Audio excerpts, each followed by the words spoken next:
Hi, everybody. Uh, couple, Let me ask you a couple questions to start off with. One is the video any better? Last time we had crummy video, and I tried to tweak a couple things, hoping to get it better. And hi, Bruce. And also, how's the sound? So let me know if the picture and the sound are okay.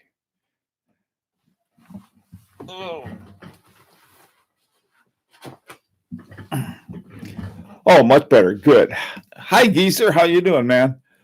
Oh, let's see who's here. Don, Nino, Clyde. Hi, Clyde. How you doing? Um, let's see. Video much better today. Sound is good. Okay, great. It must be my day. Really had quite a week this last week. On Monday, I was up and got to meet FP Jorn, and on Thursday, I met Edward Malin from he's the CEO of Moser. Both of them were great meetings. Had my video on resonance, but one of the things that I wanted to tell Clyde, and I somehow didn't get around to it. Clyde got an Endeavor recently, and it's really a beautiful one. He got a heck of a good deal on it, and so they're making some changes now, and I was asking him about, especially going from the 2.5 hertz. I don't have mine's in over there. Going from the 2.5 hertz up all the way up to 3 hertz, and also making a lot more automatics. Well, part of it was demand, but another part was the ones that Clyde's was very expensive to make. And so I thought, well, that's a good reason. And I don't know, Clyde, have you have you been able to? How did it? Oh God, Clyde, that is the worst pun, but a good one.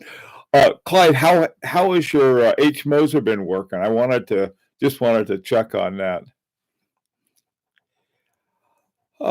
Anyway, okay, Geezer. Well, how was the HSY FPJ event? Couldn't have been better. It was really great. I got to tell you the thing it reminded me of. It reminded me of these really high level computer programming meetings I used to go to. Um, the there was, no matter how capable or how smart everyone was, there was always someone who had to get up and tell everyone how smart he was. It was like, oh my God, it was deja vu. It's like a computer meeting. So here are these guys, they've been doing something with watchmaking. They got up and they had some question, like it was more of almost like a challenge. Here they're talking to one of the greatest living watchmakers, but that's okay. I was used to that. They sort of another kind of geek, and I understand that. So it's sort of a mindset that I understand. Hey, Mark, how's it going, man? Glad you made it. Um, okay, Williams watches. How are you? Okay, Brithead. Oh, let's see. Okay, Redskins pride. Man, I tell you. Oh, let's see. Okay. What I wanted to talk about today was something I ran into, and all of you probably um uh hey Abdul, what he's what I begin to see was that there, first of all, with I think some brands like Torby and some of these German companies, these little small guys, sort of one man operation. Um, and what they've done is that they'll take a watch and they'll put in some really incredibly good finishing into it and perhaps some engraving and so forth, and then have a nice um, dial and so forth. So in other words, but then it's based on a lot of them are based on ETA 6497s and 6498s, and they're really good looking watches, except they're not crazy expensive, but they're really you can really see the craftsmanship, and so you know that you're dealing with something that's not simply slapping in a movement into a case and calling it a day, but rather they're really doing a lot of work on it. One of those two different places that I've seen that happen. The people who go to watchmaking school, I met this one guy who went to the Rolex school, and he showed me his stuff. Totally took time he got finished with the movement, his mother wouldn't have known it. It was really, I mean, really had done a lot of things, changed the plates, changed the bridges, did all of this work on it. The on-laws, he did all of that and so forth. Hey, Tim. And so there's the work on it was really, really something. I also saw this school project that a guy took I think it was a 6498 and moved, let's see, you have on a 6498, typically you have the hour and minute hand in the middle, and then you have the second hand at 6 o'clock. Well, he left the one hand at 6 o'clock, and then he moved the hour hand up to 12 o'clock, and so he had three different dials, or sort of one main dial and two sub dials. And it was a school project, but it was essentially a 6498, I think, that he did it with. So, you're looking at those kinds of things. This guy's got some skills. They're not making their own movements, and I think that what you saw with Stefan Kudoki, before he had his own movements, that's essentially what he was doing. He was taking something and making it into a nicer watch. Probably the same thing that, well, not exactly the same thing that Richard Harbring was doing, but something like that. So anyway, so you have these guys who they're keeping the same, excuse me, they're keeping the same movement, but they're doing a lot of work on the dial. And so, the more I thought about that, I think, well, you have companies like Breitling,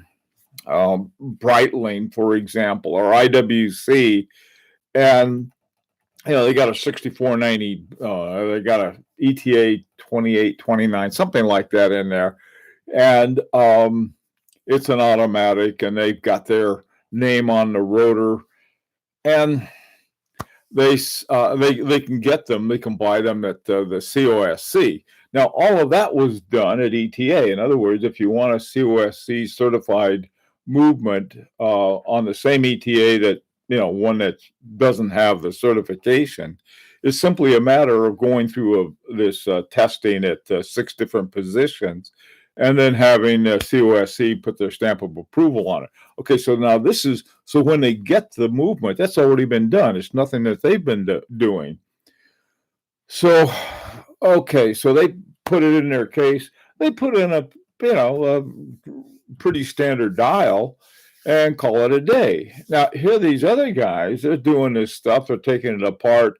They're putting all of this on-lodge in there. They're doing all this stuff with finishing.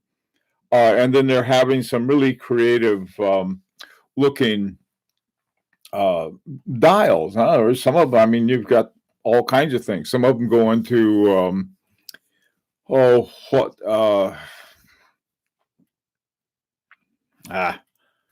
can't think. I always are into regulators, for example, or they have some other kind of interesting thing, or they have a retrograde, or they do something with it. And that is not sort of just a typical kind of thing that pretentious watchmakers as myself would do. Basically slap one in there and try to get the hands on, and that's it. So what I was thinking is that maybe what we ought to how to sort of think about is that we didn't define high horology. That was done by the Richemont, pretty much so, because they started the foundation and so on and so forth. But as collectors, I think it might be something that we might talk about, sort of a high modification, knowing full well exactly what kind of movement they have in there. And the movement, I mean, you could have a Vossure or have a UWD, what are those, 31.1 or something like that. Some really some any kind of movement. It's a decent movement, and then all of the work on there should count for something. So anyway, so let me get your opinions on that. And let me greet people I haven't. Hey, Steve Kim, how are you doing, man? uh, Zeb 25. What is the price range you define as affordable? Zeb 25, that is what is affordable to you. It's pretty much something, it, for different people, it's going to be you're going to have different levels of affordability. All right. Now, if people are, billionaires like I am, then everything is affordable, or if they're, if you're young and you're starting off in your career and stuff, you can't blow a lot of money on watches. You really can't. And so the affordability is something like, I would say definitely under 5,000, perhaps even under 1,000. So affordability is a range. It's not an absolute. And to give it any single number, can't do it. Hey, Rosa, how you doing? Let's see. Who else is here? I got to say, Jiggy Lee, how you doing, man? As I said, good, you made it this time. All righty. Okay, so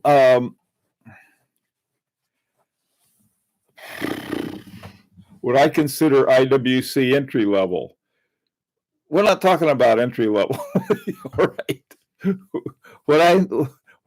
don't want to hear what I consider IWC. IWC's got some wonderful watches that I like, but they also have a problem. They're the kind of company that says, oh, they got a XYZ 55 or something in their watches, but in fact, it's an ETA.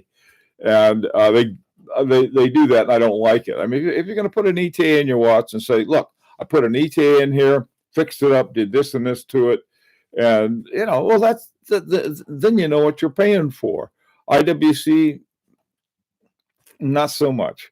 BS, IWC has a wide range of watches. You're absolutely right. They do. And I just wish they had one range of what you call transparency. And that was just let us know what you're trying to sell us. Hey, Howard, how you doing, man? How's Prescott? Robin, I'm struggling. I can't get much for my 7.6 quid, huh? Yeah. Oh, you'd be surprised. What you need to take this and go buy a pair of pantyhose, put them over your head, and see if you have any luck that way. All right, let's see. Just a tip. This is the opposite end of the tip. Monday the 16th, I will gift the Harborings with grill the Harborings with all your questions. Oh, great! You're going to go visit them. I'd love to meet them. They seem like a really nice couple. And that's something. What's up? Okay, almost missed this. A good thing you didn't. We're taking roll. Just came back from the Apple store. Okay, wash my hands. It's always a good idea. All right, Mark. It's really not that difficult. I'm not trying to, and I'm sorry if I made it sound like it was more than it really is.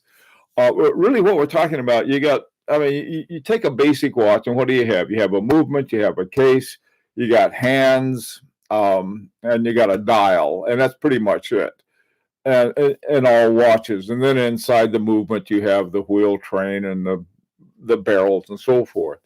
But the what some of the watchmakers are doing and are is not just taking um, any old case and putting in any old movement and throwing it out the door, but rather they're doing a lot of work on it that really changes the look and style of the watch. And this is why I was thinking, well, maybe we ought to have high modification because it's not high horology because horology is too much, I think, involved in the watch thing itself. Vladimir, how you doing, man? What do you think about expensive around $1,000 or even up to seven? All analog G Shocks.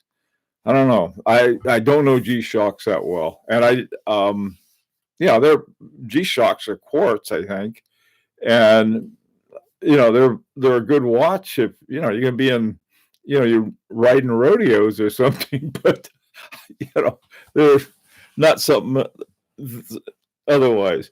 Okay, let's see what else you got. Robin C. We haven't gone full Bogan yet. All right. Bomberg and DeWitt make some interesting dials. Quorums get Freative Quorum. I think some older pocket watches have incredible and finish on ETA movements. Yeah, that you can find. Got a chance to buy a Breitling sheep. What do you think? I think it's redundant. The problem, Breitling, IWC, Cartier, there are these watch companies that put in ETA movements. Now, I'm not saying anything's wrong with ETA movements, but they're a lot cheaper to put in an ETA movement rather than develop your own movement and keep producing them. All right.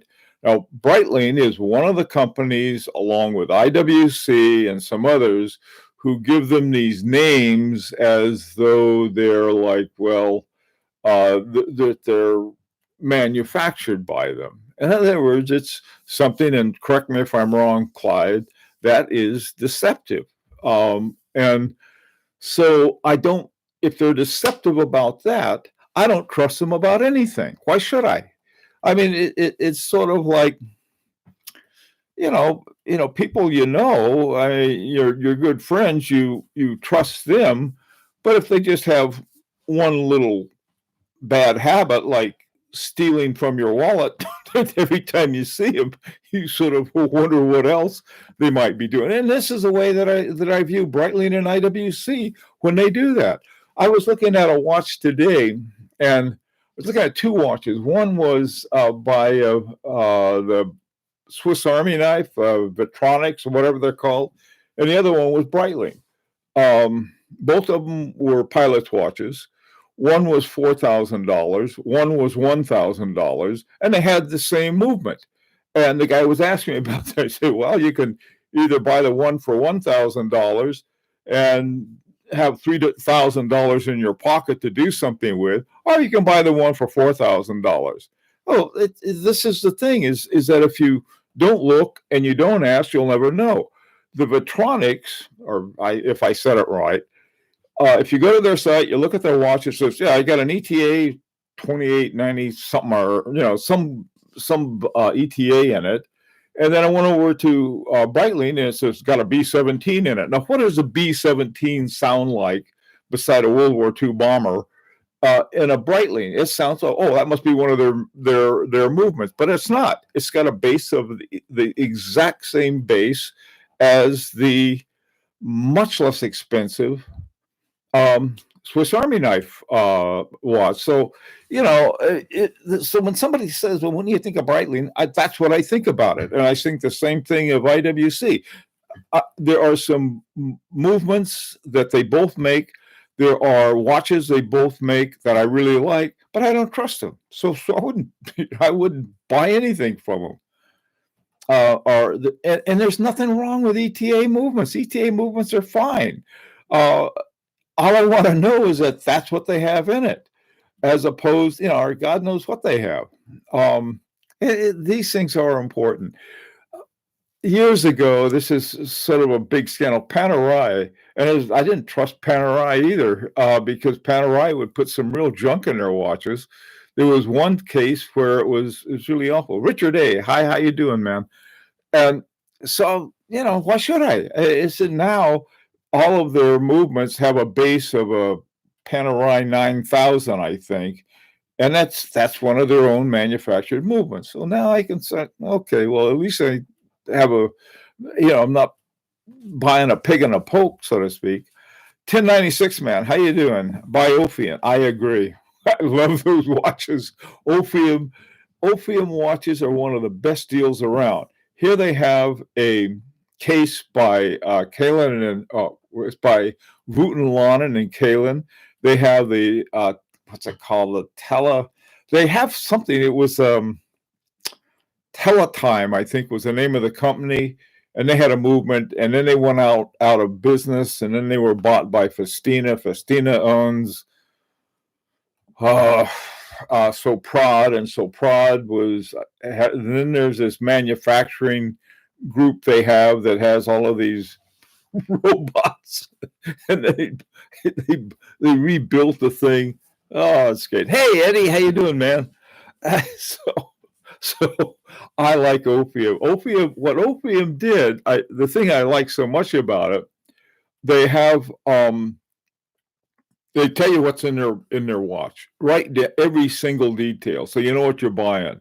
They got a good price on their watch, and I think that they designed the dial or the hands. They didn't. I mean, they and the case by Wooten Lonnen and Kalin, and that's to me that's pretty good. Hey, Brian, tell us what's under the hood. What hood? Oh, yeah, right. Brian put it beautifully. Tell us what's under the hood. I agree. Hey, Orange Hand, what about the Omega 321 and AD 861 that we laud so much? Aren't they actually Lamania? Yeah, Lamania, those. See, Lamania was purchased, I think, by ETA at one time, if I'm not mistaken. But Lamania, they made the movement for the first man on the moon. That was the base of it, was a Lamania. And the Lamania and the 321 and the 861 are related, and their base is Lamania. Okay, let's see what else is going on. Techno Time, right? 1096, man, that's the one. Hey, Brian. Hey, Crappy, how you doing, man? How are things in Oregon? Let's see. I'll be taking a hands-on look tomorrow, and I'll let you know. Okay, now what are you going to be? Let me see if I can follow this back. I want to see if it has no pusher. Jiggly, tell me again what you're looking at. Are you looking at the IWC? Nino, does ETA make any movements exclusively for any specific brand or line? Ones that are owned by Swatch, I think they do. I believe that a lot of the Hamilton movements, there's a special Hamilton movement. There was one, this wasn't was the we had a video on it, the Powermatic 80. Okay, now Powermatic 80 I think came out of ETA. Well, it came out of Swatch, and several different watches by Swatch have that movement. The one that I looked at the most was Tissot, and Tissot worked with them when they were developing it, and I think it's a heck of a movement. Sort of cool. Is it true they sold their machinery to Siegel? Somebody did, Robin. Robin asked, trying to think who sold some of the machinery to Siegel. I forgot who it was, though. Okay, let's see. Hi, C-Big. Let's see. Hamilton had a special 7750 with silicon hairspring. Thank you, Eddie. Yeah, they had some things like that.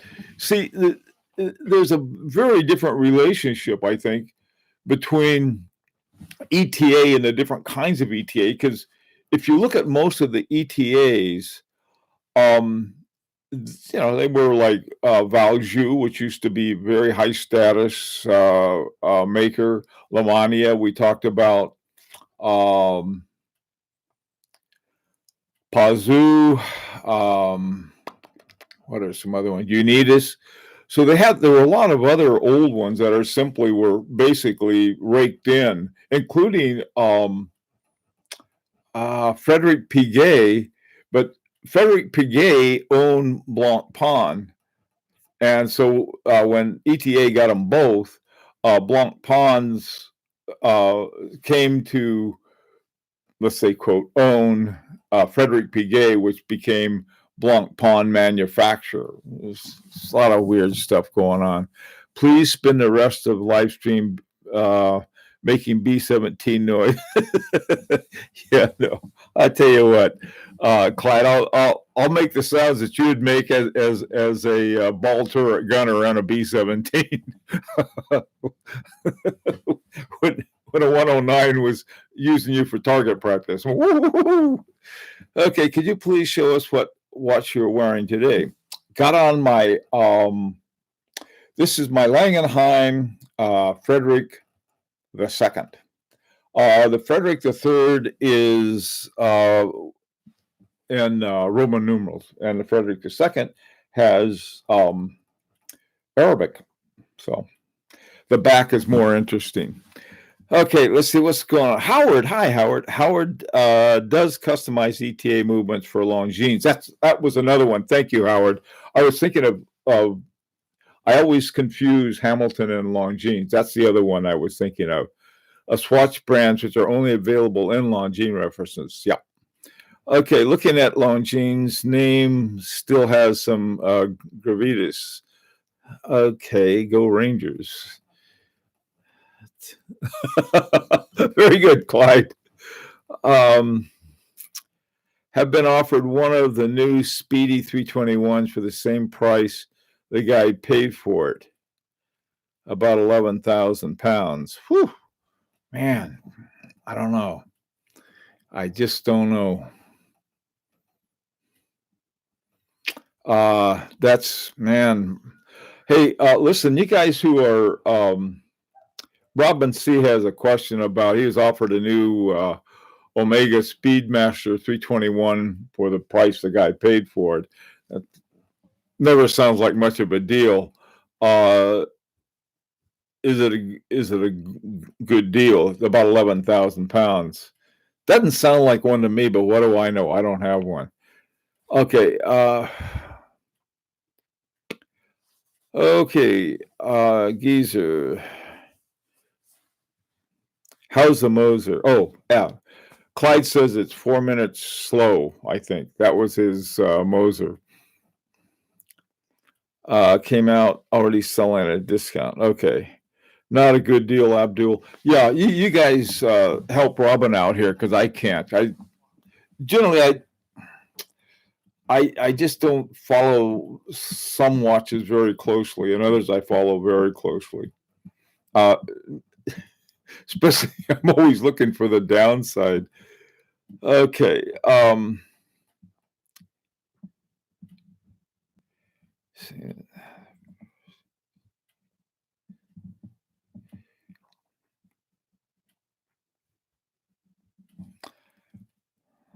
Okay, you guys can talk about that. All right, well, let's go back. I just want to quickly go back to the topic, if I may, and this has to do with your when you have a watch that is really nice and it's been handcrafted and a lot of work done on it by hand, and you can see the craftsmanship. Should we really talk about that in terms of high modification as opposed to, somebody just putting stuff together or mass producing it and put it in there without any kind of handwork on it? And I think you should. And so that's my 2 cents. Hi, Brian. What do you think about one small independent brand basing their movement on another indie brand? For example, Kadoki uses a Harboring True movement at its base. Can Kadoki say that their in-house movement? Have you seen, Brian? That's a good question. I think there's a certain point where you modify something or you make enough changes in it that there's some fundamental changes that it's no longer the same movement.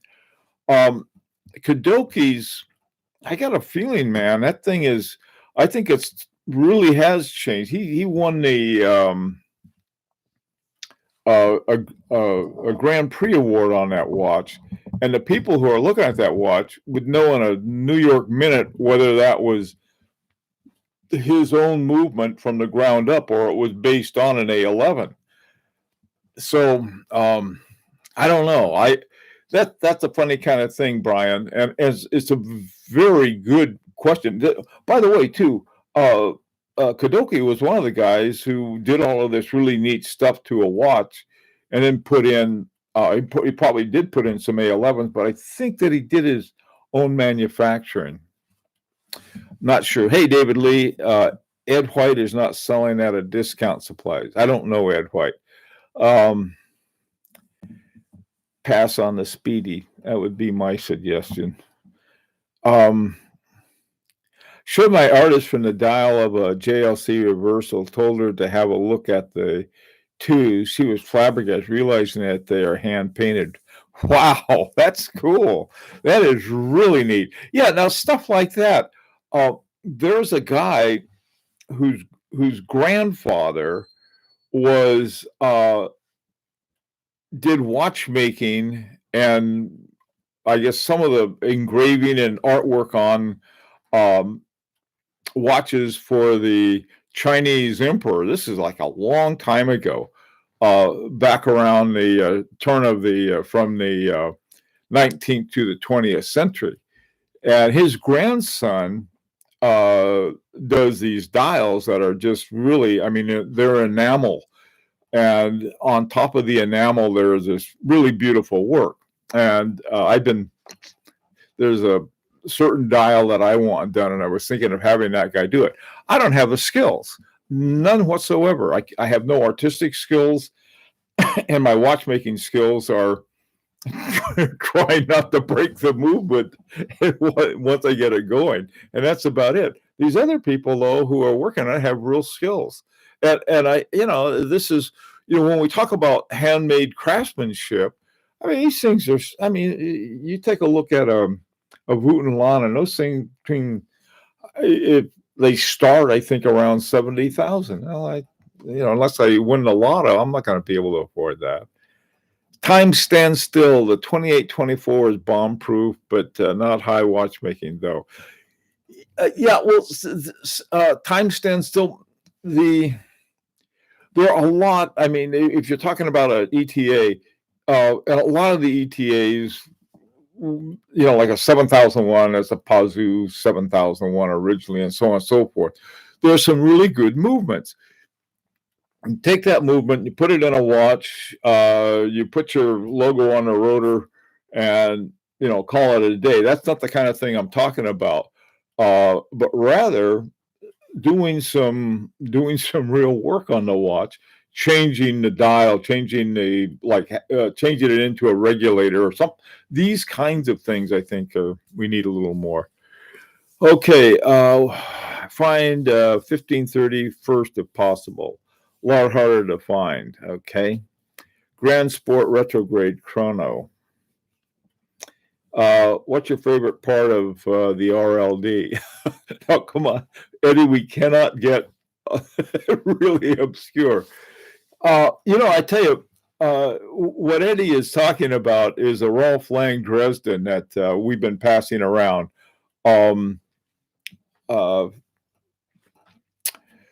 Clyde had it for a while. I've had it, and the other day in New York, I saw it again. I hadn't seen it in months. It's been from Connecticut to Oklahoma to Louisiana to California to Ohio to Florida, north of South Carolina. It's been all over the place.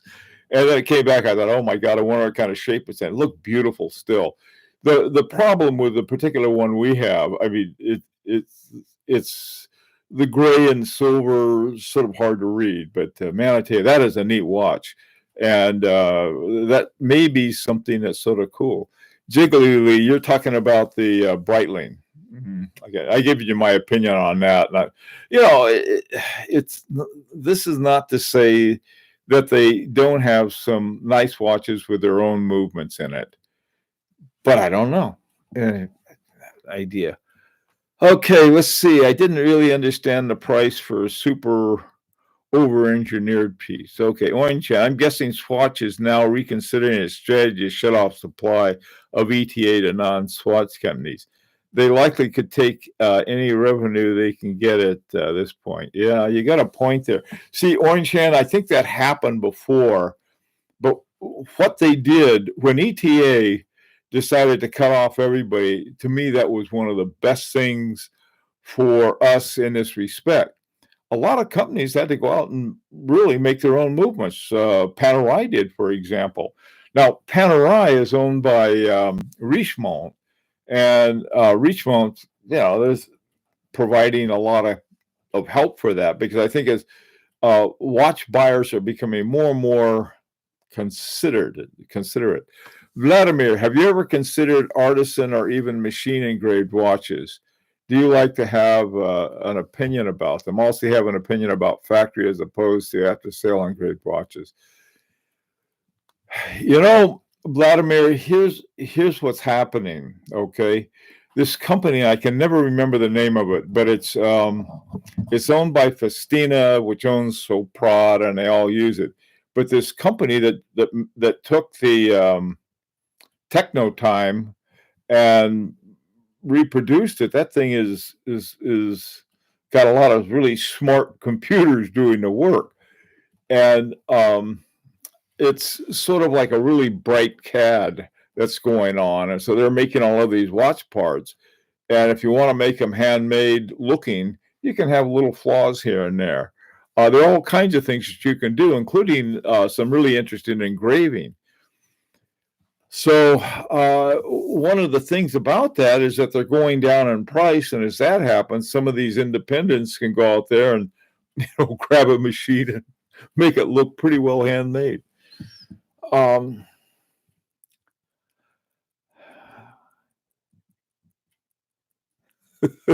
A ship of thesis scenario. I don't know. This is, the A11 is, if you look at the A11 and you look at the one Kadoki has, I just don't see how the one that Kadoki has, which he calls Caliber 1, some of these names are really creative, I don't see how Kadoki's Caliber 1 is the A11. Okay. Salida is getting so much business since ETA embargo. Yeah, Abdul, that's right. One of the problems, though, see, Salida and ETA were really close buddies because ETA couldn't keep up with the production, and so ETA has every kind of movement information and facilities up and running. They just don't have the capacity yet. Neither does Soprod. Soprod's they're going to be doing some interesting things. There's another company called Concepto. How many of you have a watch with a movement by Concepto? Concepto, to me, is a really interesting one, because the guy who runs it is Jacquet's son, and Jacquet, of course, was no longer allowed to participate in the watch business, but I think he's there anyway. Hey, Forbin, what's up? Once a watch case is open, the original air inside is lost. Okay. And you know how important, that's Swiss air you're losing when you open that up.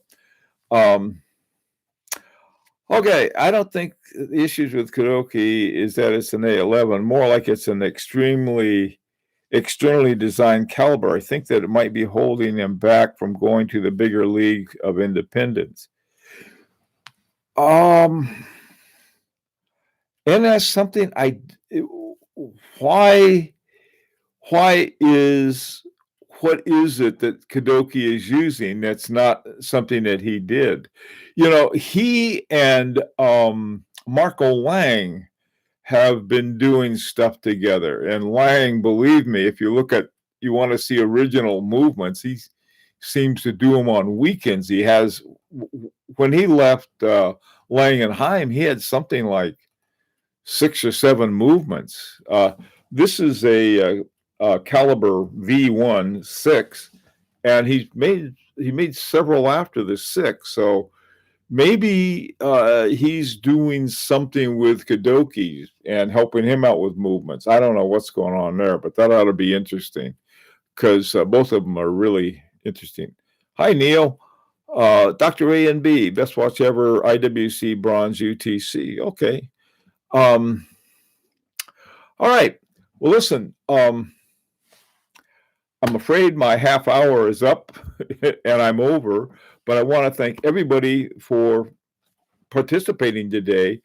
And if later on you get some thoughts about it, I would like to hear your opinions about the whole idea of having something that we could look at as high modification, so that when we get something that has somebody else's movement in it, but still some handmade craftsmanship, we can see and appreciate it. So anyway, take care.